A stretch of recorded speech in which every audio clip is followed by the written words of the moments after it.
सन्माननीय व्यासपीठ, मंगेश काका, ताई, रोटरियन्स सगळे आणि माझे सगळे सहकारी आणि सगळ्यात महत्त्वाचे NSSचे सगळे विद्यार्थी, एक देशपांडे सर, एक छोटीशी गोष्ट आहे ती तुम्हाला सांगतो आणि माझ्या कवितेने माझ्या भाषणाची सुरुवात करतो की पोलिसांचा जॉब हा तसा बघायला गेले तर नॉट रिफंडेबल असा असतो. म्हणजे त्यांनी केलेल्या कामाचं तसं काही त्यांना कोण चांगलं म्हणेल असं पटकन सहजासहजी शक्य नाही होत. पण तुमच्यासारख्या लोकांनी आम्हाला येऊन इथं बोलायची संधी दिली किंवा काही काम दाखवायची संधी दिली.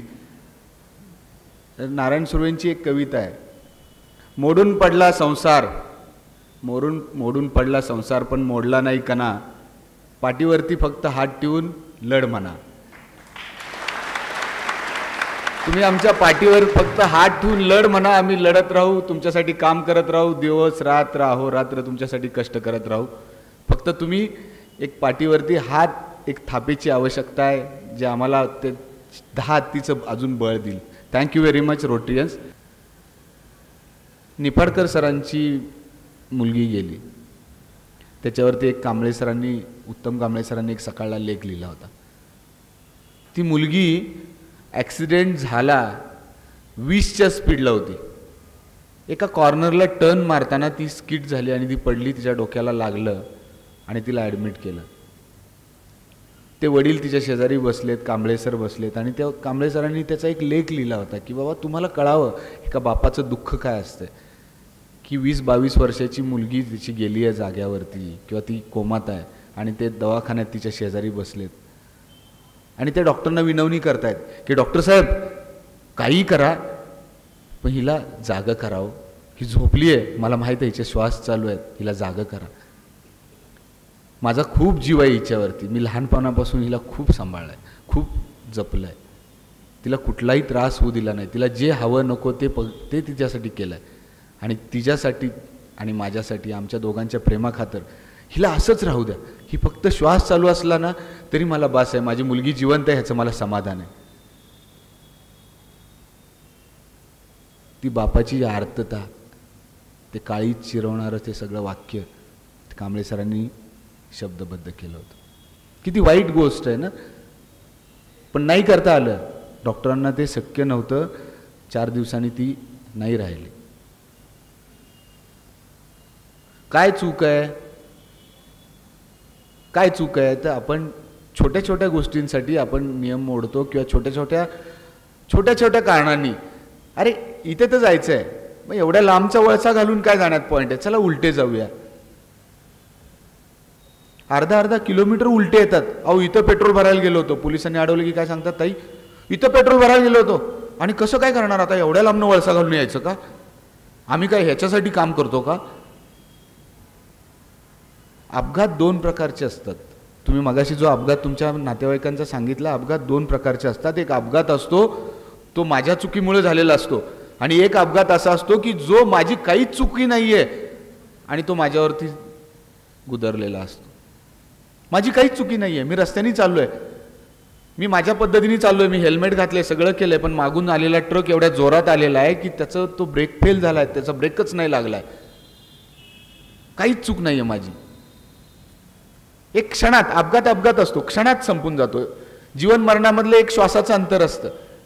आत्ता होता आणि आत्ता नाही आहे, आत्ता एवढ्यात होता आणि आत्ता नाही आहे. एक श्वास चालू आणि बंद आहे.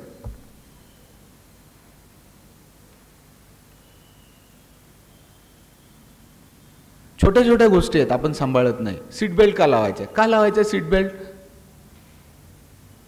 का लावतो सीट बेल्ट, सांगा कोणीतरी एकाने सीट बेल्ट का लावायचा असतो. न्यूटनचा गतिविषयक नियम आहे. आता तो मी लहानपणी, मी तुमच्यासारखा खूप हुशार विद्यार्थी नव्हतो, मागच्या बेंचवरचा विद्यार्थी होतो, म्हणजे काही थोडं काही माहिती आठवते तेवढं बोलतो. न्यूटनचा गतिविषयक नियम आहे, जेव्हा गाडीचं स्पीड 60 असतं तेव्हा आपलं स्पीड किती असतं. तुम्हाला काही NSSच्या सरांनी तुम्हाला काही सांगितलं का, बोलायचंच नाहीये काय, असं काही आहे का. एकदम मला मला कळत नाही की तुम्ही शांत आहे, घाबरलाय का कॉन्सन्ट्रेट करून ऐकताय. सर जरा तुम्ही NSSच्या तुमच्या भाषेत सांगा, त्यांना बोलायला हरकत नाही. बोलायला म्हणजे प्रश्नाची उत्तरं द्यायला हरकत नाही, एवढं शिस्त नको हो सर. हे कॉलेजच्या पोरांना तुम्ही फार म्हणजे असं दाबून दाबून बसवल्यासारखं झालंय ते. ही कॉलेजची वाटत नाही आहेत. मित्रांनो, न्यूटनचा गतिविषयक नियम आहे, जेव्हा आपलं स्पीड 60चं असतं तेव्हा गाडीचं स्पीड 60चं असतं, तेव्हा आपलं पण स्पीड किती असतं? 60चं स्पीड असतं. का आपलं 80चं असतं? 80चं म्हटल्यावर आपण गाडीच्या पुढे जाणार, आणि 40चं असेल तर आपण गाडीच्या मागे राहणार. म्हणजे गाडीचं स्पीड असतं 60चं, आपलं स्पीड असतं 60चं. जेव्हा पटकन कोणी आडवं येतं त्यावेळेला आपण कचकन ब्रेक मारतो आणि गाडी कार थांबते. स्पीड काय होतं गाडीचं? 60 वरून 0 वर येतं. आपलं स्पीड कुठं असतं? आपल्याला ब्रेक असतो का? आपला ब्रेक कुठला? आपला brake seat belt. Seat belt नसेल तर आपण काय करणार? आपण 60च्या स्पीडला गाडी येऊन थांबते आणि आपण काय करणार? आपटणार. बरोबर? त्याच्यामुळं सीट बेल्ट लावणं हे स्वतःसाठी गरजेचं आहे, आपल्या स्वतःसाठी, आपल्या कुटुंबासाठी. काही मुलं रॅश ड्रायव्हिंग करतात. ताईंनी सांगितलं मगाशी की त्यांच्यात एनर्जी असते, त्यात ताकद असते, त्यांना असं वाटत असते की माझं तारुण्य आहे, मी अमुक आहे, मला आता भरधाव वेगात गाडी चालवतात. मग ते त्यांना असं कधी कधी वाटतं की काही मुली बघतायत आपल्याकडे, मग आपण जोरात गाडी चालवली की अजून त्या बघतील. पण त्या मुली अशा वाकडी तोंड करून बघतात, अरे काय गाडी चालवते, हा कसला आहे रे.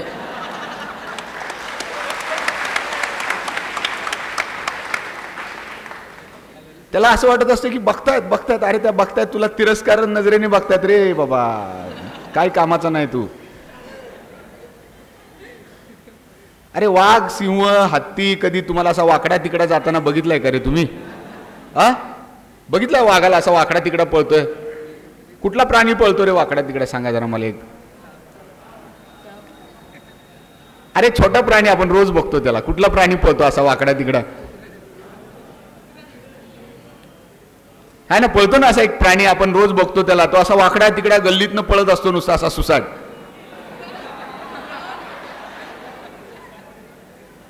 अरे मग आपण माणूस प्राणी आहे ना. अरे माझी ताकद आहे ती माझ्या शरीरात आहे, माझ्या मनात आहे, माझ्या कर्तृत्वात आहे, माझ्या स्वतःच्या हिमतीवर आहे. माझी ताकद गाडीत नाही आहे, गाडीच्या रेसमध्ये नाही आहे, मी गाडीचा आवाज करण्यामध्ये नाही आहे. माझं आयडेंटिफिकेशन गाडी नाही, माझं आयडेंटिफिकेशन मी खुद हूं. काय?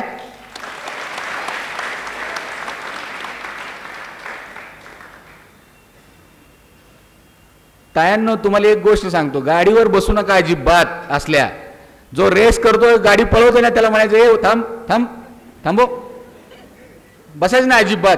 मित्र असो, भाऊ असो, कोणी असो, त्याला म्हणायचं थांब, इथे थांब, मला इच्छा नाही तुझ्याबरोबर अशा गाडीवर बसायची.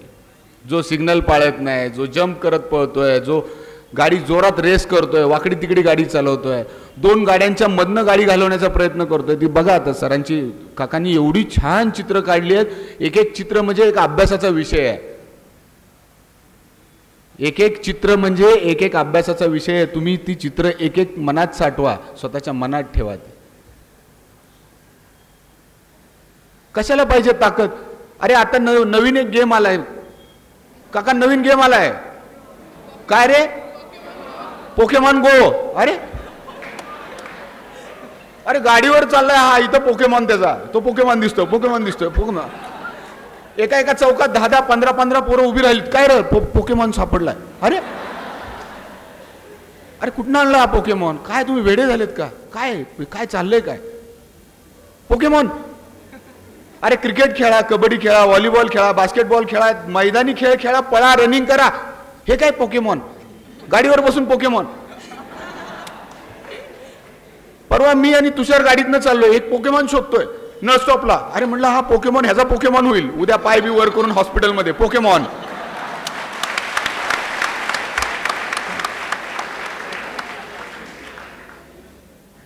कुठे चाललंय? काय कुठे चालली ताकद? अरे तुमच्यातली जी आतली उर्मी आहे, जी ताकद आहे, ती अशी बाहेर काढा ना. गेम खेळा, मैदानात 6-6, 7-7 तास खेळा.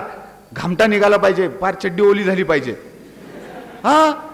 घाम घाम काढा ना, घाम काढा, रनिंग करा. किती मिळाले हो ऑलिम्पिकला मेडल आपल्याला? का रे बाबांनो? पोकेमॉन खेळा ना. का नाही मिळाले? अरे हसायची गोष्ट नाही. का नाही मिळाले? का नाही मिळाले? आपण विचार नाही करत. काय होतं, आपण ज्ञानेश्वर आहे ना त्याच्या घरात जन्माला, आपल्या नको. नाही, दुसरा माणूस आहे ना, चांगला माणूस त्याच्या घरी जन्मावा, माझ्याकडे नको. नियम आहे ना त्यांनी पाळावेत, मी नाही. वाहतुकीचे नियम पाळणं हे प्रत्येकाची जबाबदारी आहे. आज प्रत्येकाने ठरवा ना, मी पाळेन नियम. ह्यांनी पाळू नाही पाळू. सिग्नल लागला ना मी उभा राहीन, मागणं हॉर्न वाजवतील, ओरडतील, ए काय वेडा आहे काय, पागल आहे काय, अरे त्याला काय काय मोकळा सिग्नल आहे, का उभा राहिलायस? नाही, त्या सिग्नलला काहीतरी मिनिंग आहे. त्या सिग्नलला का हो सिग्नलला 4-4 पोलीस उभे राहतात? काय सिग्नलला? सिग्नलला पोलिसांची गरजच नाहीये. गरज आहे ताई? नाही. का? अरे सिग्नल आपण शिकलोय ना, आपण लायसन घेतलं म्हणजे आपल्याला लायसन मिळालं म्हणजे आपण वाहतुकीचे नियम माहिती आहेत ना, परीक्षा दिली ना आपण. लाल सिग्नल काय मीन करतो? थांबा. मग तिथं पोलीस कशाला पाहिजे तुम्हाला? नाही थांबला तर पकडायला. मग तुम्ही त्या सिग्नलला घाबरत नाही, तुम्ही घाबरता कशाला? पोलीसला. तुम्ही घाबरण्यापेक्षा तुमच्या मनातून आधी ठरवा की आतून की मी ह्या देशाचा सजग नागरिक आहे, ह्या शहराचा सजग नागरिक आहे. ह्या शहराची शिस्त ही ह्या ट्रॅफिकवर अवलंबून आहे.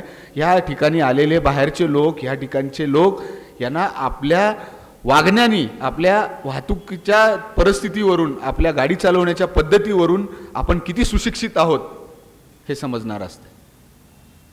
ह्या शहराच्या प्रत्येक माणसाला हे समजणार असते.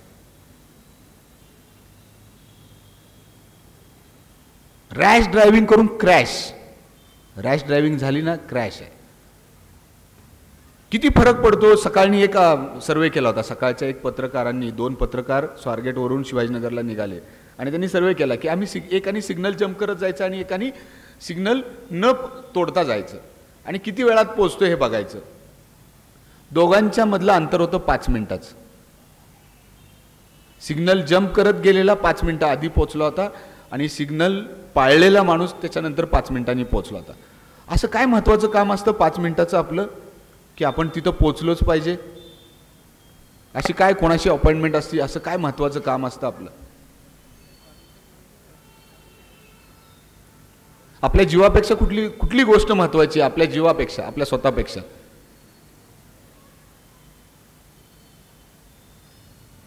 सरांनी मगाशी सांगितलं की आमच्या NSSच्या मुलांनी 108च्या ॲम्ब्युलन्सबद्दल खूप सारं काम केलं आहे. आपण एक 10 मिनिटाची 12 मिनिटाची एक फिल्म आहे, आपण छोटीशी फिल्म बघूयात आणि आपण कंटिन्यू करूयात. प्लीज जरा हेल्पिंग हँड्स नावाची फिल्म प्ले करा. ही हेल्पिंग हँड्स फिल्म म्हणजे अपघातामध्ये जे अपघातग्रस्त होतात त्यांना आपण मदत करत नाही, त्याच्यावरती मदतीचा हात नावाची मी फिल्म बनवली आहे. त्याला 9 नॅशनल इंटरनॅशनल फिल्म फेस्टिवल्सला नॉमिनेट झालेली आहे आणि खूप सारे अवॉर्ड्स त्या वर्षभरात मला मिळालेले आहेत. त्याच्याबद्दल फिल्म हे असं माध्यम आहे. प्लीज प्ले करा. भारतात 1,50,000 पेक्षा जास्त लोक अपघातात आपले प्राण गमावतात. 1,50,000, 1.5 लाख.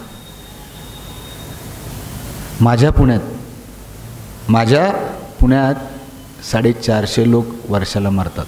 किती? 450 लोक अपघातामध्ये आपले प्राण गमावतात. जोपर्यंत मी पेपरमध्ये बातमी वाचतोय की अमुक अमुक गेला आणि मी दुसऱ्या पेजला जातो, पेज नंबर 2,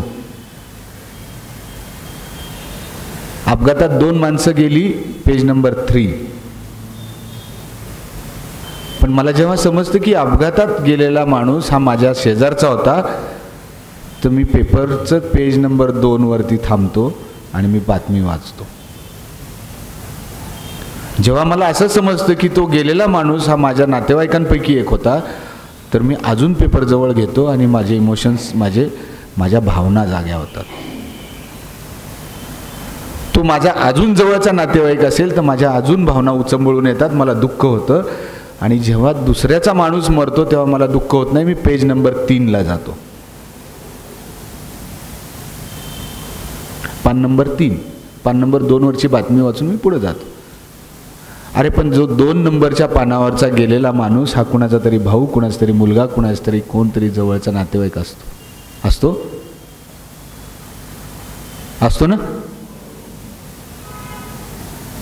कोथरूडच्या DP रोडला गेल्या वर्षी ढोल ताशा पथकातला एक मुलगा, वय वर्ष 24, ढोल ताशा पथकाचं प्रॅक्टिस करून घरी निघाला. रात्री 10:30 वाजता, रात्री नाही संध्याकाळी असते आपल्याचे, 10:30 वाजता रात्र नाही, आपण 12च्या नंतर रात्र म्हणतो. 10:30 वाजता DP रोडला त्याचा अपघात झाला. तो रस्त्यावरती पडला होता. जवळजवळ पाऊण तास कुठल्याही व्यक्तीने त्याला दवाखान्यात नेलं नाही, त्याला हॉस्पिटलाइज केलं नाही, त्याला उचललं नाही. डोक्यातनं सगळं रक्त वाहून तो पाऊण तासानंतर पोलीस आले आणि त्याला दवाखान्यात नेला. पोलिसांना उशिरा माहिती मिळाली आणि त्याला हॉस्पिटलला नेला. तोपर्यंत डॉक्टरांनी सांगितलं गेला. त्याच्या आदल्या महिन्यात त्याचे वडील गेले होते, त्याची आई एकटी होती. हा पोरगा इंजिनिअरिंगचं लास्ट इयर कंप्लीट करून आता इंजिनियर झाला होता. त्या आईला, त्या माऊलीला एकमेव आधार असलेला हा मुलगा वयाच्या 24व्या वर्षी तिला सोडून निघून गेला. मन पिळवटून टाकणारी गोष्ट. किती लोकांनी पाहिली असेल ही घटना? रस्त्याला ॲक्सिडेंट झालेला. DP रोडनी जाणाऱ्या वाहनांपैकी 100 वाहनांपैकी 80 लोकांनी ही घटना पाहिली असेल. का नाही वाटलं कोणाला की बाबा ह्या माणसाचं माहिती द्यावी आपण पोलिसांना? का नाही वाटलं की 108ला फोन करून ॲम्ब्युलन्स बोलवावी? का नाही वाटलं याला उचलावं आणि आपण हॉस्पिटलाइज करावं? करू शकलो ना? अरे करू शकतो ना? नाही केलं. का नाही? पाऊण तास रस्त्यावर पडलेला माणूस हा तडफडून गेला. का तर त्याला वेळेवरती मदत मिळाली नाही. मित्रांनो, 2 गोष्टी सांगतो. तुमच्या मागे पोलिसांचं कोणतंही झंझट लागत नाही, पोलिसांचा कोणताही ससेमिरा लागत नाही, पोलिसांचा कोणताही त्रास तुमच्या मागे लागत नाही. तुम्ही जर अपघातग्रस्ताला हॉस्पिटलला नेलं तर काही नाही. आपल्याला ही भीती असते, आपल्याला एक गैरसमज असतो की पोलीस त्रास देतात, पोलीस बोलवतात, चौकशीला बोलवतात वगैरे. असं काही होत नसतं. असं कधी होत नाही. जर होत असेल तर तुम्ही तात्काळ त्यांच्या वरिष्ठ पोलीस अधिकाऱ्यांना भेटा आणि त्यांना सांगा की सर मला असा त्रास होतो, मला असा त्रास देतो कोणतरी. पहिलं तुमचं काम आहे, पहिलं सगळ्यात महत्त्वाचं पहिलं काम आहे की अपघातग्रस्तांना गोल्डन आवरमध्ये 1 तासामध्ये तुम्ही त्याला हॉस्पिटलाइज करणं, त्याला मदत मिळवून देणं. 1 तासात त्याचे ऑर्गन्स चांगले असतात. इथे डॉक्टर्स असतील काही, आय डोंट नो, माहीत असेल तर 1 तासाच्या मदतीमध्ये त्याची बरे होण्याची कॅपॅसिटी चांगली असते, तो बरा होऊ शकतो, त्याचे ऑर्गन्स चांगले असतात. कुठला डॉक्टर जर म्हटला प्लीज जरा संपू द्या मला, प्लीज डोंट डिस्टर्ब, तुम्ही जे काही प्रश्न असतील ना नंतर विचारा. शेवटी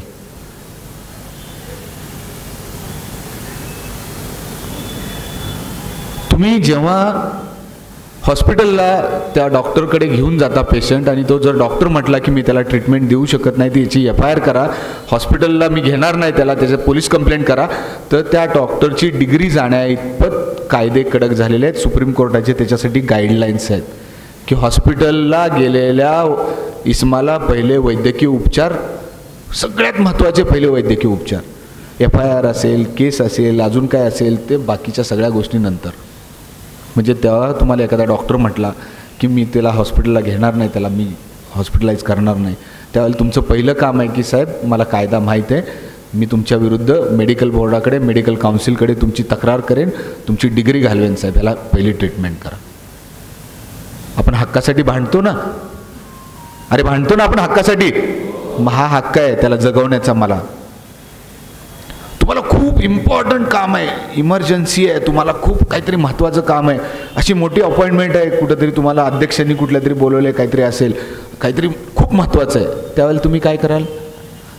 तुमच्याकडचा असलेला स्मार्टफोन वापरून फोटो काढू नका, त्याचे व्हॉट्सॲपला फोटो पाठवू नका, फेसबुकला तुम्ही कमेंट करू नका, त्या फोनवरून तुम्ही 100 नंबरला फोन करा. मित्रांनो, 100 नंबरला फोन केला, पोलिसांचं रिस्पॉन्स टायमिंग आहे 8 मिनिट्स. पोलिसांचं रिस्पॉन्स टायमिंग आहे 7 ते 8 मिनिटामध्ये पोलीसची एक गाडी तुमच्याजवळ येणार. तुम्ही काही नका, फक्त त्यांना सांगा की अशा अशा ठिकाणी अपघात झाला आहे, तो माणूस पडलेला आहे रस्त्यावरती, तुम्ही तेवढा कॉल करा. एवढं करू शकतो ना आपण. 100 नंबरला पैसे नाही लागत मित्रांनो. माझ्याकडे बॅलन्स नव्हता, त्याला 100 नंबरला पैसे लागत नाहीत.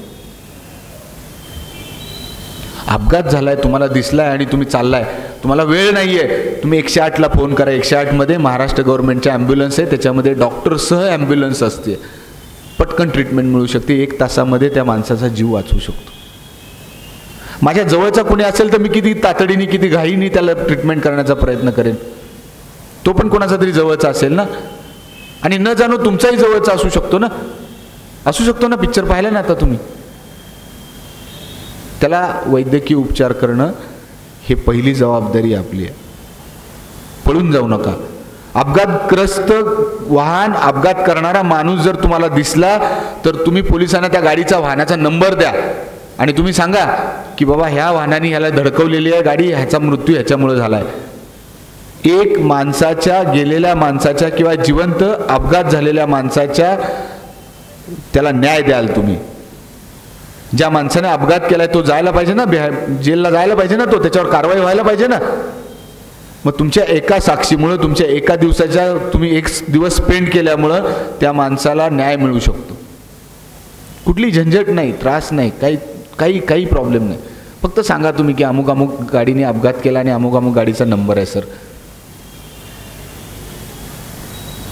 या 3 गोष्टी आपण करूयात. आज हा पिक्चर बघितलाय आपण, त्याच्यातून ह्या 3 गोष्टी आपण घेऊयात. एक जीव वाचवत जाऊया आपण, एक जीव वाचवत जाऊयात, एक जीव वाचवण्याचा प्रयत्न करूया. 450 वरून आपण 449 वर येऊ, 449 वरून कमी, असं करत करत खाली येऊयात. 450 म्हणजे रोज 2-3 माणसं जातात हो अपघातामध्ये, माझ्या चुकीमुळं किंवा दुसऱ्याच्या चुकीमुळं.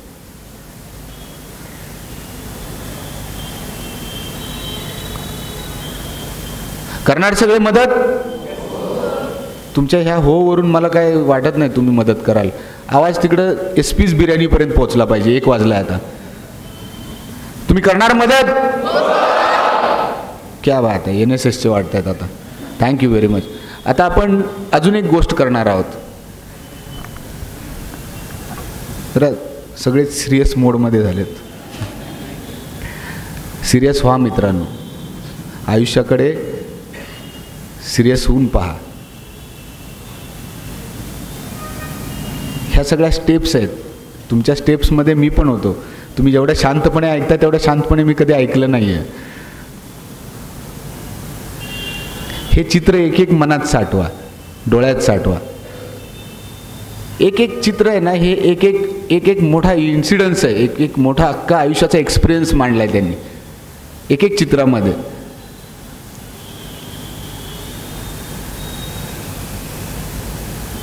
एक छोटीशी गोष्ट सांगतो आणि त्यानंतर एक छोटं मेडिटेशन घेऊयात. तुमची तयारी आहे मित्रांनो? भूक लागली आहे? हो नाही, हो नाही. शेवटची 5 ते 10 मिनिटं सर, चालेल?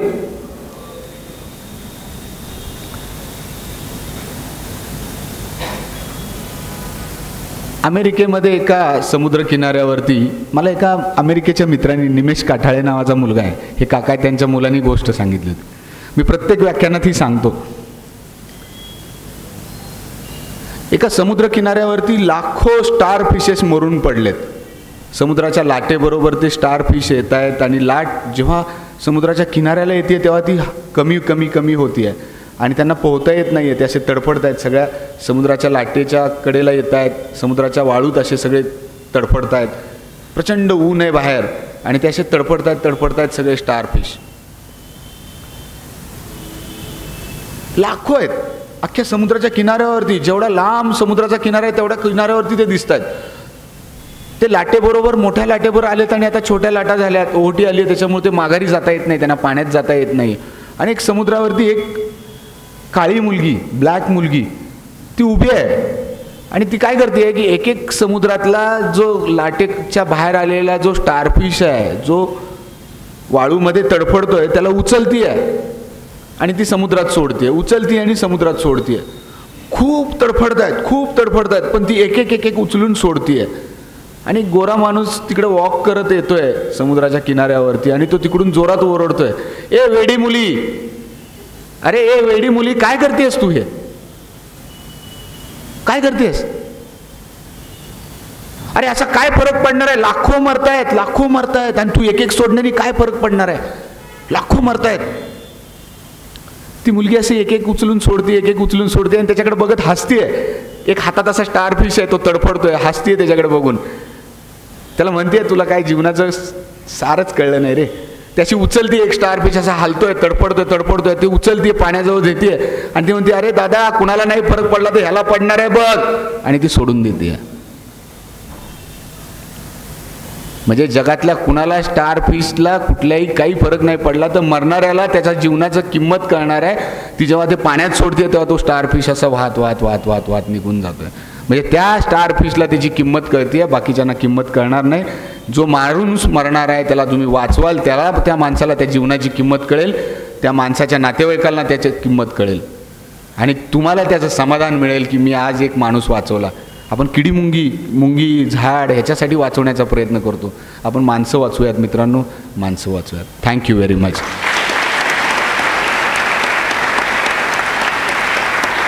एक दोन मिनटं एक 2 मिनिटाचं छोटंसं एक ट्रॅफिकचं आपण एक शपथ घेणार आहोत, पण ती वेगळ्या पद्धतीने घेणार आहोत. सगळ्यांनी थोडंसं रिलॅक्स बसायचं आहे. आपण रिलॅक्स, पाय बी थोडंसं रिलॅक्स व्हा. बॅग बी काय असेल तर काढून ठेवा बाजूला. आता घाईने बॅग उचलली, आता जेवायला जायचं, बाद झालं की खूप उशीर चाललाय ना. आपलं मन शांत रिलॅक्स होतंय. पूर्ण लक्ष आपल्या श्वासावरती आहे. मी श्वास घेतोय, सोडतोय, श्वास घेतोय, सोडतोय.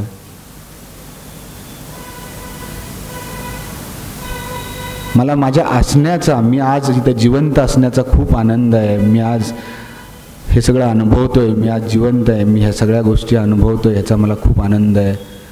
रिलॅक्स. पूर्ण लक्ष श्वासावरती केंद्रित झालेलं आहे. रिलॅक्स.